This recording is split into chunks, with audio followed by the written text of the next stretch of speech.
topics and opinions expressed in the following show are solely W4CY Radio, its employees, or affiliates. We make no recommendations or endorsements for radio show programs, services, or products mentioned on air or on our web. No liability, explicit or implied, shall be extended to W4CY Radio or its employees or affiliates. Any questions or comments should be directed to those show hosts. Thank you for choosing W4CY Radio.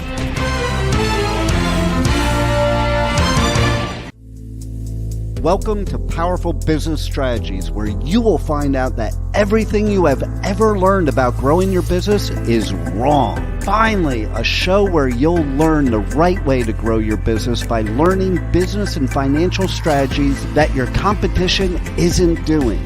And now, here is your host, President of Next Step CFO, Michael Barbarita. And joining Michael for today's show as an executive moderator is Chucky Obio.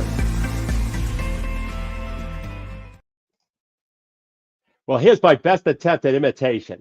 Yes, we believe that gratitude is undefeated and growth is about the next step. Today, my moderator and co-author, Chucky Obio, is traveling, and I feel like a car with only 3 wheels, but I will do the best I can. Ladies and gentlemen, my name is Michael Barbarita from Next Step CFO, and Next Step CFO is a fractional CFO and strategic implementation firm. And our vision is to ensure overwhelmed business owners achieve the time freedom and consistent profits to build a legacy and the life they desire. Our mission is dedicated to guiding small business owners to leveraging their time, exploding their profits, and build a meaningful legacy. This show, Powerful Business Strategies, in our book of the same name, is a step toward accomplishing that vision and mission. And as a disclaimer, Chucky and I are both affiliated with a number of different organizations. Chucky currently serves as the Managing Director of Business Development for Vedder Price, a global business-focused law firm. In addition to that, Chucky and I collaborate to moderate business roundtables around the country and around the world and document those insights as part of our book, Powerful Business Strategies. But please note that the views expressed on this show are personal views based on our successful experiences. So today, I'm going to talk about risk reversal and how this impact strategy can help business owners generate additional profits and revenue for their companies. A risk reversal is exactly as it sounds. Instead of the client or customer taking on the risk after they purchase a product or service, the business owner is going to reverse that, and the business is going to take on all the risk. That puts the customer or client in a position where they have nothing to lose. Now, a risk reversal is one of the 5 components that makes up a compelling offer. And we've done previous shows on what those 5 components are, but I'm going to repeat them here. One or more of these 5 components should be utilized in all of your offers. That's scarcity and urgency, risk reversal, which we'll talk about in more detail today, adding more value to your product or service, bundling and packaging, and being indifferent to the outcome. And once again, a business owner should always look to use one or more of these components in their offer. But today, we're going to talk about risk reversal in more detail and the incredible value it brings to a business. And the first thing people think about when they hear the word risk reversal is they have to assume the risk, and there's going to be some type of loss. So the question is, are you operating from a position of integrity, meaning the product you sell, will you stand behind it? The service that you offer, will you stand behind it? So the first thing is, if you can't stand behind your product or service, stop offering it. Why are you offering a product or service that you can't stand behind? So that's an inherent beginning. So now that we know that the business owner will stand behind their product or service, you take that to a whole other level and you sit down and figure out what are the reasons why people would object to buying your product or service. What are the objections? And so what the risk reversal is removing those objections. And typically it is financial. There's no question about that. But people don't want to get bamboozled. They don't want to get burned, right? So you're removing that risk by saying, hey, we guarantee our product. We guarantee our service so much that we're 100% certain about the outcome that we're going to deliver. And if that doesn't happen, here's your safety net. That's what a risk reversal is. So here's a question I just got from the audience. My God, so quickly. What would you recommend our first actions be so we can really manage our time properly and get ourselves going on implementing the risk reversal? Well, that's a great question. I am going to address that. I mean, the first thing or the first key to risk reversal is understanding what is the perceived risk that the customer has. And I'm going to give you an example. So one of the problems the customer had in the ski industry when I was in the ski business, and what their perceived risk was as well, is they never really knew with 100% certainty if the ski they were being sold by some hotshot ski salesperson was really the right ski for them. So what we did is we implemented what we called a ski guarantee, where we let the customer ski the ski 3 times. If it wasn't right for them, they could take it back and would refit them for a brand new pair. And they could keep bringing it back until we got it right. So just so you understand, when a pair of skis are mounted with ski bindings, and not to mention when the ski gets skied on, it depreciates substantially. So my employees and managers thought I was nuts, especially my customer service manager, because he thought he was going to have to deal with a lot of the outcome of this. And this is all part of doing what your competition is doing. The reason why I felt my employees and managers were wrong is because I knew there were no competitors that would do it. And like I said, it's all a part of doing what your competition isn't doing. We sold 8,000 pair of skis the first year we implemented that guarantee. That was a 25% increase from the previous year, and only 8 came back. The next year, we sold 11,000 pair, and only 14 came back, proving once again that when people buy, they just want to buy with confidence and know that whatever they're purchasing is going to do what they are told it is going to do.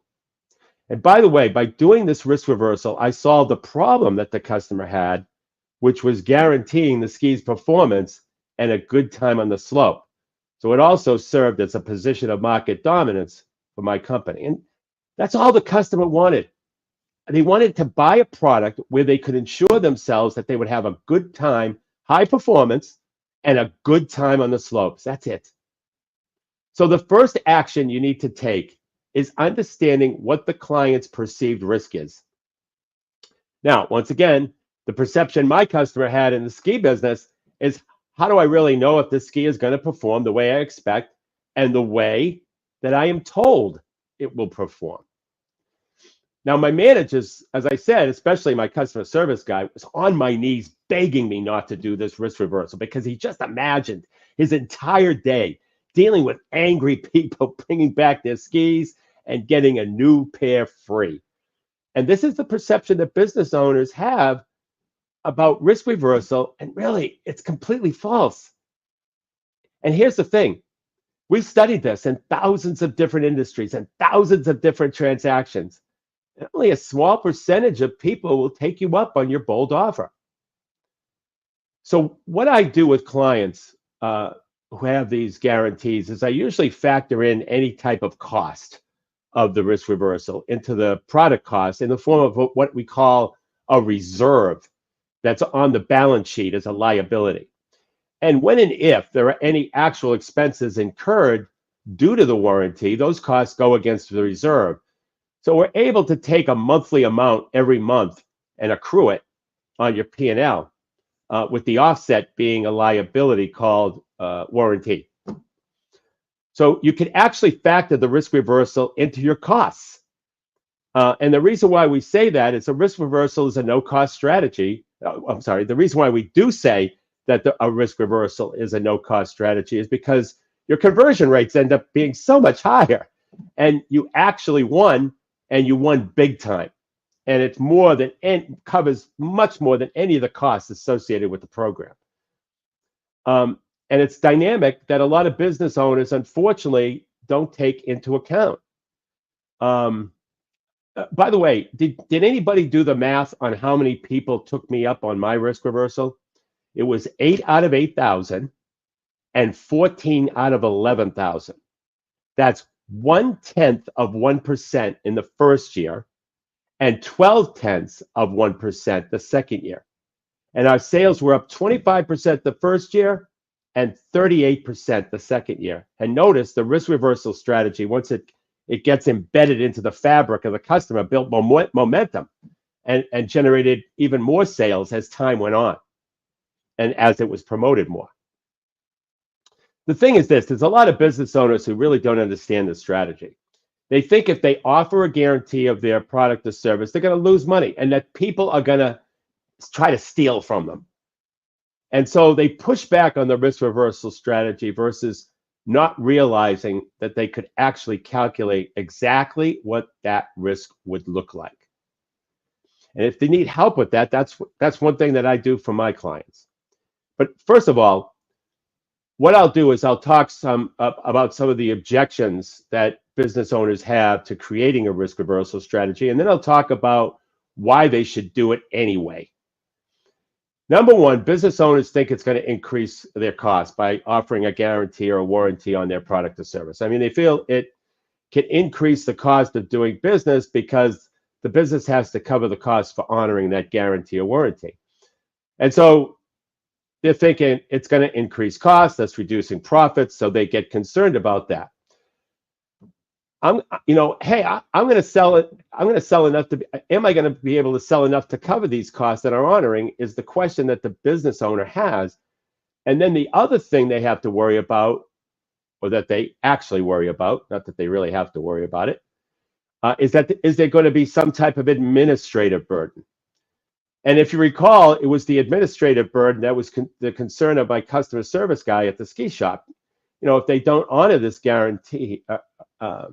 Customers are going to complain, and it would lead to negative reviews and things like that.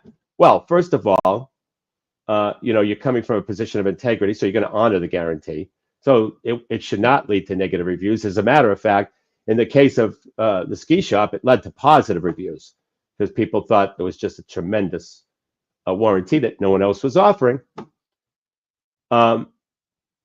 But all those reasons that I give not to do it, those are all the reasons why the business should have a risk reversal strategy, because understand that the risk reversal is what the risk reversal is actually accomplishing. The client has an objection in their mind. They're feeling uncertain about this purchase. So whenever a business can give a consumer a level of certainty and safety, more people are going to raise their hand and say yes. So that's going to increase your sales because your conversions are going to increase, more than negating any additional cost or burden. Now, here's the key. I'm going to ask the question once again and expand on it a little bit. The question you have to ask yourself again as a business owner is, do you really stand behind your product or service? Are you 100% certain that if someone was going to purchase your product or service, that they're going to be better off than they were before they met you? If the answer is no, we already said this, stop selling it. But when the answer is yes, that's why you should offer that level of guarantee at the beginning. Here's the point. If a customer comes to you with a complaint, aren't you going to make it right? Aren't you going to do everything you need to do to make the customer happy?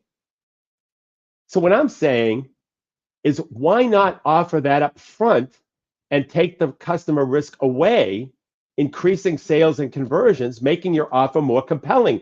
You're going to do it anyway if a customer complains. You're going to honor whatever it is that the customer is complaining about. Think about that. You might as well put it in your offer. You're coming from a place of integrity already. You're already going to make the customer happy.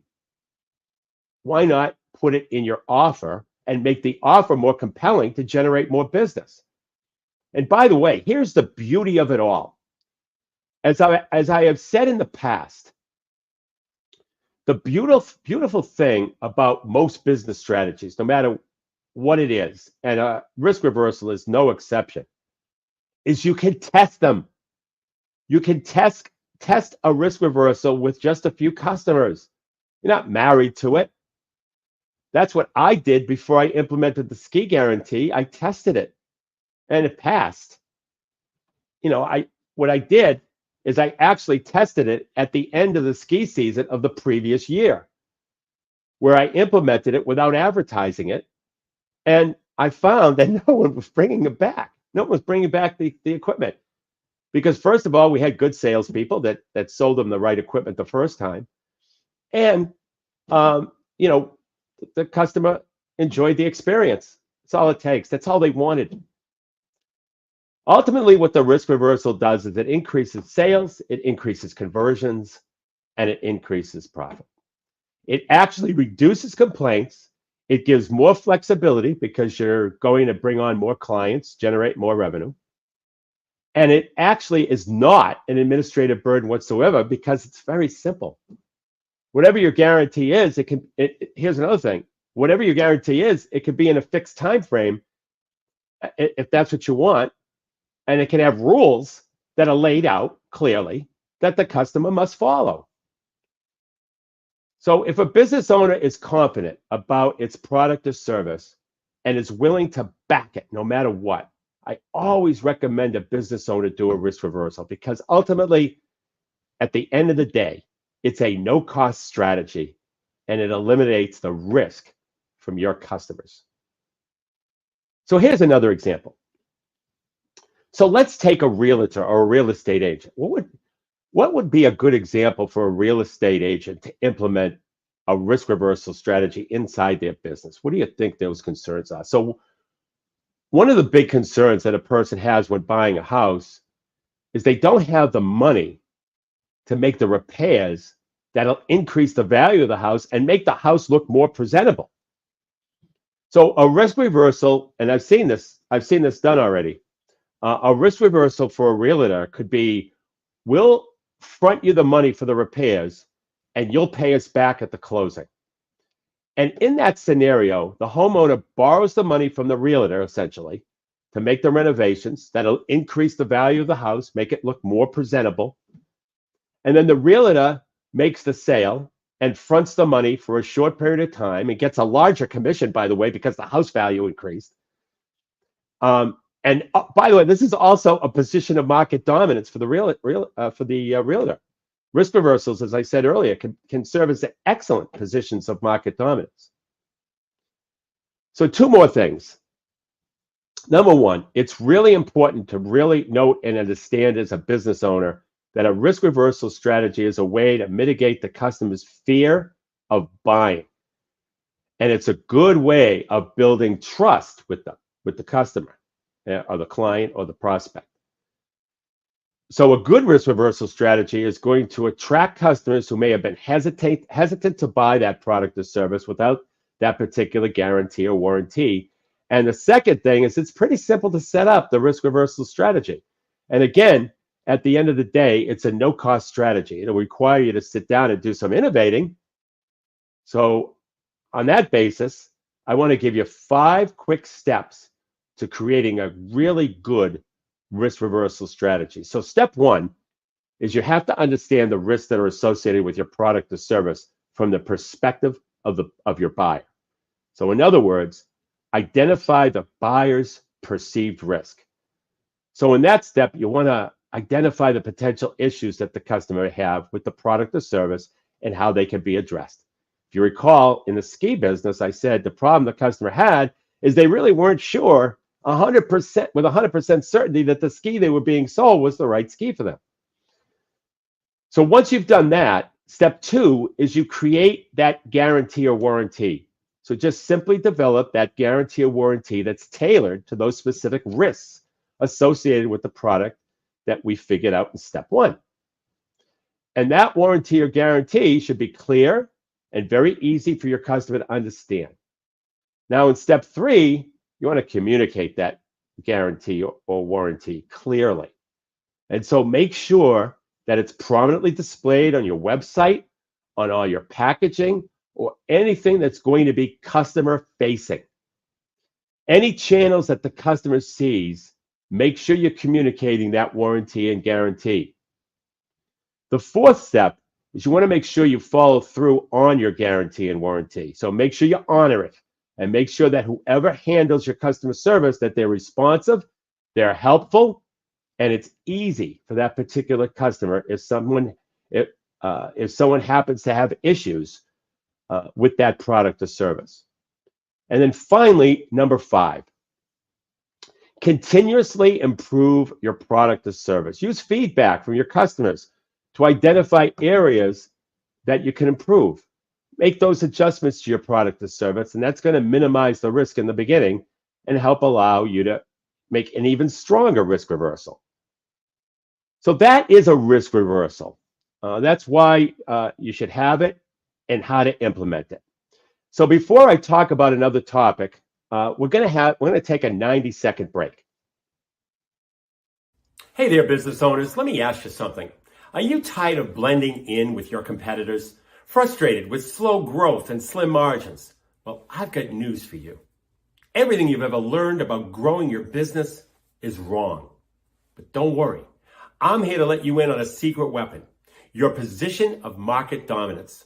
It's what sets you apart, makes you irreplaceable, and has customers lining up at your door. My name is Michael Barbarita from Next Step CFO. I know what you're thinking.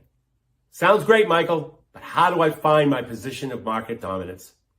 Well, that's exactly why we've created our game-changing implementation program called Next Step to Market Dominance. In just 90 days, we'll guide you step by step to a position of market dominance by uncovering your unique strengths that competitors can't touch, by crafting a message that resonates deeply with your ideal customer, by building a strategy that turns you into the go-to expert in your field. Now, this isn't theory. These are battle-tested strategies that have helped businesses like yours double, triple, and quadruple their revenue. Don't let another quarter go by struggling to stand out. It's time to dominate your market, period. Go to nextstepcfo.net/contact, fill out the form, and in the message section, put the word dominate. Or call us at 781-326-3822. That's nextstepcfo.net/contact, or call us at 781-326-3822. So I want to talk about email marketing. This is another strategy that business owners talk about a lot. Two weeks ago, I talked about how to do direct mail campaigns for free. And if you missed that show, go to powerfulbusinessstrategies.com to listen to that show or any past shows for that matter. We had past shows as well on compelling offers, to which risk reversal was one of them. So 2 weeks ago, I also talked about how a lot of former email gurus are going to direct mail. But this week, I wanted an opportunity to talk about how to do email marketing the right way.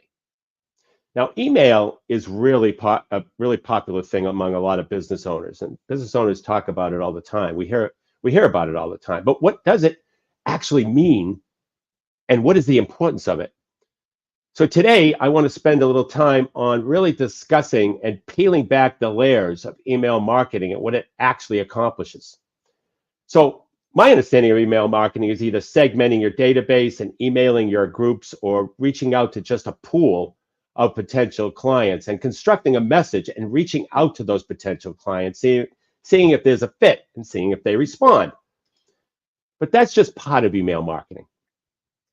And the one thing that I like to highlight about email marketing is that another no-cost strategy. It doesn't cost you anything. You don't have to go out, and you don't have to buy an ad or any of that stuff to send out emails. So email marketing allows a small business owner to have direct line of communication with their ideal customer, and they can craft a message any way they want. But what makes it so effective, though, other than being no cost, is when you understand ultimately what the biggest problems that you're solving for your client. When you really intimately understand those big problems that customers are having, it's almost like having a direct conversation with them, and you're in the head of the prospect because you're staying in front of them via email. It's a free channel, and it allows the business to demonstrate that they intimately understand the prospect's problem and they have a solution that can solve it. And notice, once again, we're going back to that problem and solution. Remember the conversion formula and the position of market dominance, and all of these were discussed in previous shows. That's where, when you're communicating that way, email marketing is just another way to communicate problem, solution, educate, offer. Okay, that conversion formula. So whether you take email marketing and go straight into an offer, or whether you do an email marketing campaign that is more of an enticement or more of a conversation starter with the potential prospect, it depends on where your particular customer or lead is in their buyer's journey. Notice that's another term that we've used, that we've had shows that we've discussed heavily in previous shows, and I think we had a show dedicated strictly to the buyer's journey. So see how all this stuff comes together. Whatever strategy you're using, your core strategies are the conversion formula, position of market dominance, and the buyer's journey. So depending on where your customers are on that journey, your messaging would be different. If it's someone that doesn't know anything about you, you're not going to make them an offer, because it's sort of like if you met a person for the first time and you asked them to marry you. Pretty creepy. So you have to kind of warm up that relationship if they're a cold lead, cold prospect. So you may give them something of value for free, or send them information that's helpful, that helps solve their challenges. So if you're understanding what I'm saying about email marketing, it's only effective if you get the messaging right. Using the conversion formula and your understanding of where the prospect is on that buyer's journey are the keys to effective email marketing. Now, if it's someone that's a warm lead, or someone that has heard your name before and they kind of understand what you do, and that presents itself the possibility that you can make an offer. But an offer doesn't necessarily mean it's to purchase something. It could be an offer to go to the next stage of your sales process, whatever that is. Could be a meeting, could be a presentation, could be a webinar. It could be an offer to get more free information. So all of those forms of offers would be applicable. And you can also do what's called, and you should really take this down, a database reactivation campaign via email, which is for those people who you already have, they're already your customers, and you're looking to generate additional revenue by making a new offer, or an upsell, a downsell, or a cross-sell. And remember, it's much easier for an existing customer to buy more quantity and buy more often than it is to get a new customer from scratch.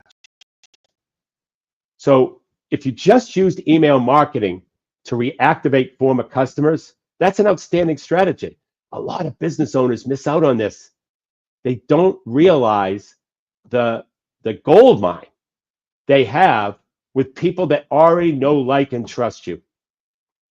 And they forget about communicating to those customers. Even if they're just sending out a free piece of information and not even making an offer, these customers will appreciate that. It's just part of customer appreciation and nurturing. That's the word I was looking for. Customer nurturing. And it's missed a lot by business owners. So there's a lot of different layers to email marketing. It's not just, oh, let me put together this email format and send it out to X, Y, and Z type of customers. There's a nuance to this. There are certain different email campaigns that you send out to certain different market segments of either your database or potential customers that are out there. And email works really well when it's combined with other strategies. We talked about how email is much more relevant and more effective using the conversion formula and having a strong position of market dominance. Once again, it's the messaging. We talk about another strategy of using a squeeze page when you're making an offer to someone. And it might not necessarily be an offer to purchase. Once again, it could be, you're offering some value to help them solve their problem for free because you're looking to build your email list. It could be as simple as that. Then once you capture those emails, you can drip out information to them using predetermined segments of where they are in the buyer's journey. And the thing I love about email marketing is, imagine having all these messages that are going out on an automated basis, even while you're sleeping. Oh God, I love that. See, all of this stuff that we're talking about with email can all happen in the background on an automated basis. You set it up one time, and then you have multiple email campaigns going out at once, because each campaign has a different purpose. And the key is that you're always marketing, and it doesn't cost you anything.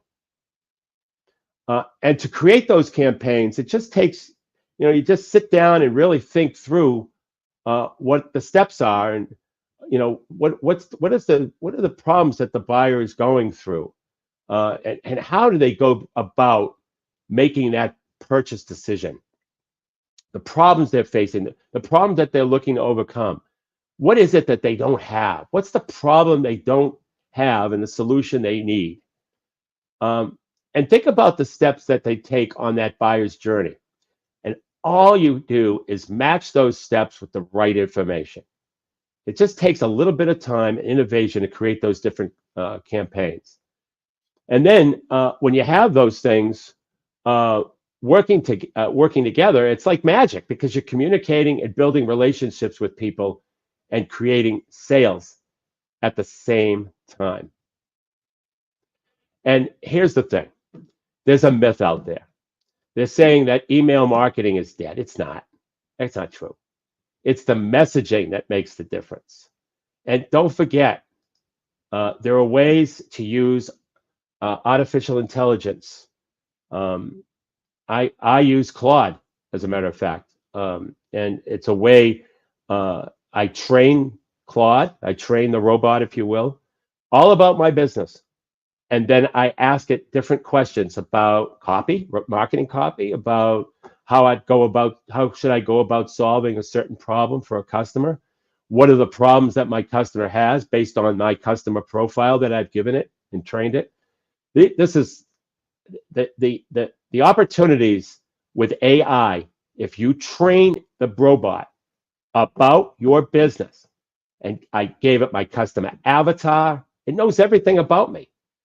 So if you take advantage of that, running email campaigns will be ice cream. So most people are running email campaigns that aren't working, and they're having a messaging challenge, and AI is one way they could go about solving that challenge.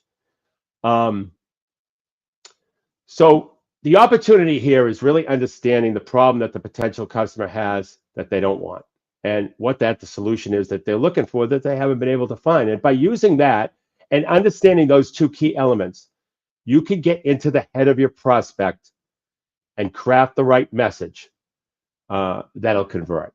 And that is absolutely the key. So before I talk about another topic, we're going to take a 90-second break. Hey there, business owners. Let me ask you something. Are you tired of blending in with your competitors? Frustrated with slow growth and slim margins? Well, I've got news for you. Everything you've ever learned about growing your business is wrong. But don't worry. I'm here to let you in on a secret weapon, your position of market dominance. It's what sets you apart, makes you irreplaceable, and has customers lining up at your door. My name is Michael Barbarita from Next Step CFO. I know what you're thinking. Sounds great, Michael, but how do I find my position of market dominance? Well, that's exactly why we've created our game-changing implementation program called Next Step to Market Dominance.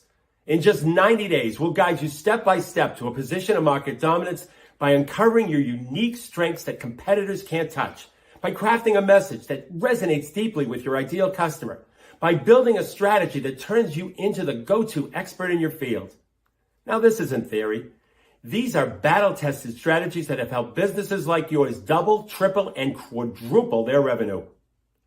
Don't let another quarter go by struggling to stand out. It's time to dominate your market, period. Go to nextstepcfo.net/contact, fill out the form, and in the message section, put the word dominate. Or call us at 326-3822. That's nextstepcfo.net/contact or call us at 781-326-3822. Welcome back. Well, I'd like to add something that of a little motivation. Being a business owner is really hard work, and I know you all know that now as being a business owner. And a lot of us wonder why we ever pursued such a journey. But the satisfaction it brings when you have a successful business is heavenly, and that is why we do this show, and that is why I believe to be the reason why we pursue these endeavors. And by the way, what I'm about to say, I'd like to give credit to Darren Hardy for the information that I'm about to share. So I'd like to share with you what I call the story of David. David was born in 1890 in Henryville, Indiana. When he was 6 years old, his father passed away, leaving David to cook and care for his siblings. In the 7th grade, he dropped out of school and left home to go work as a farmhand. At 15, he faked his age to enlist in the United States Army. After being honorably discharged a year later, he got hired by the railway as a laborer. However, he got fired for fistfighting with a coworker. And while he worked for the railway, he studied law until he ruined his legal career by, getting into another fistfight in the courtroom. David was forced to move back to live with his mom and got a job selling insurance. And guess what? He got fired, this time for insubordination. And in 1920, he founded a ferry boat company. Later, he tried cashing in his ferry boat business to create a lamp manufacturing company, only to find out that another company already sold a better version of his lamp. It wasn't until the age 40 that he began selling chicken dishes in a service station. As he began to advertise his food, an argument with a competitor resulted in another fistfight. 4 years later, he bought a hotel which burned to the ground. He then rebuilt it and ran a new motel until World War II forced him to close that down. Following the war, he tried to franchise a restaurant. His chicken recipe was rejected 1,009 times before anyone accepted it. Once accepted by one restaurant, the chicken quickly became a hit. However, the booming restaurant was crippled when an interstate opened nearby, so David continued to pursue his dream of franchising the concept. After years of failures and misfortunes, David finally hit it big at the age of 72. David is better known as Colonel David Harlan Sanders, and his franchise KFC expanded internationally, and he sold the company in 1966 at 76 years old for $2 million. In 1986, the company was resold for $840 million, and even today, Sanders remains central in the KFC branding, and his face still appears in the logo. At age 90, Sanders passed away from pneumonia, and at that time, there were around 6,000 KFC locations in 48 countries. By 2013, there were an estimated 18,000 locations in 118 countries. My fellow business owners, if you're overwhelmed by rejection or discouraged by setbacks, or think you're too old to build a dream, remember the story of David. Fired from multiple jobs, ruined his legal career, was set back by the Great Depression, 1,009 rejections, fires, and World War II, yet still created one of the largest fast food chains in the world at age 72. I'll close this story with this quote from David. I made a resolve that I was going to amount to something if I could, and no hours, nor amount of labor, nor amount of money would stop me from giving the very best that there was in me. It's time for compliments. I have 4 compliments today that I'd like to give. One compliment is to Shakar Khandekar. His company is CDK Consultancy, a management consulting firm. And Shakai has over 40 years of experience working at engineering and executive levels for multinational companies over many geographies. His services run from operational excellence to training and development. You could get to Shakai's website at www.cdkconsultancy.com. Compliments to Rob Neitzel. First of all, Rob was a member of the military, and we certainly thank him for his service. Rob is the founder of Peak Pulp Performance Consulting. They specialize in optimizing organizational performance by refining daily operations, enhancing communication, visualizing key performance indicators, and providing targeted coaching. Their mission is to bridge the gap between the leaders and frontline operators, empowering teams to achieve peak efficiency and effectiveness. Rob's website is P3Con, that's P3CON.com. We'd also like to compliment Sandra Waldman. The name of her company is Hit the Spot Treats. Sandra says that your business deserves to be remembered. With Hit the Spot Treats, corporate gratitude, you develop corporate gratitude, you grow client relationships through gifting with gratitude. And Hit the Spot Treats sells delicious gift boxes of goodies, from cookies to macaroons to whoopie pies. Their website is hitthespottreats.com. And she says getting started is really easy. Just send Sandra your client list and she can handle the rest. And by the way, with every gift box that she sells, she sends a donation to the National Multiple Sclerosis Society. And then there's Bennett Goldberg. And Bennett is the owner of Ottery Capital Group. And Bennett is an expert in sales, marketing, strategic planning, and best practices in the construction industry. I spent 90 minutes with Bennett, and I can tell you he is a master of his craft. His website is otterycapital.com. And so these are people that we compliment for various reasons. A lot of them have had a book interview with our company. Chucky and I are continuously updating to update for the next edition of our book. We keep writing additional versions of our book, and the reason is because business is always changing. And we find that some of the strategies work best in certain industries. They essentially work in all industries. However, some of them work better in other industries, and it's our job, Chucky and I, in mind, to find out what industries they work best in, and to continuously update the book with new strategies too that we might hear from other business owners, that other business owners are doing, and that's why we do these interviews. And to interview for the next edition of our book, simply go to nextstepcfo.net. That's nextstepcfo.net.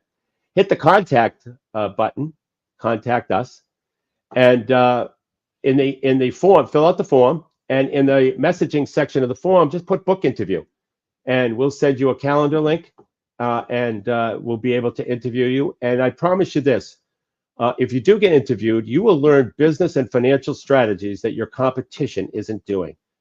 And that's what we want to do. We want to implement business and financial strategies that your competition isn't doing, so that we can stand out and we can scale our businesses. So to get a copy of the book, Powerful Business Strategies, simply go to our website, www.nextstepcfo.net. It's totally complimentary. And until next Monday at noon Eastern Time, for Chucky Obio, this is Michael Barbarita. And remember, don't keep doing what your competition is doing. You have been listening to Powerful Business Strategies, finding out that everything you ever learned about growing your business is wrong. Tune in next week and every week at noon Eastern Time on W4CY Radio with your host, Michael Barbarita of Next Step CFO, and moderator Chucky Obio.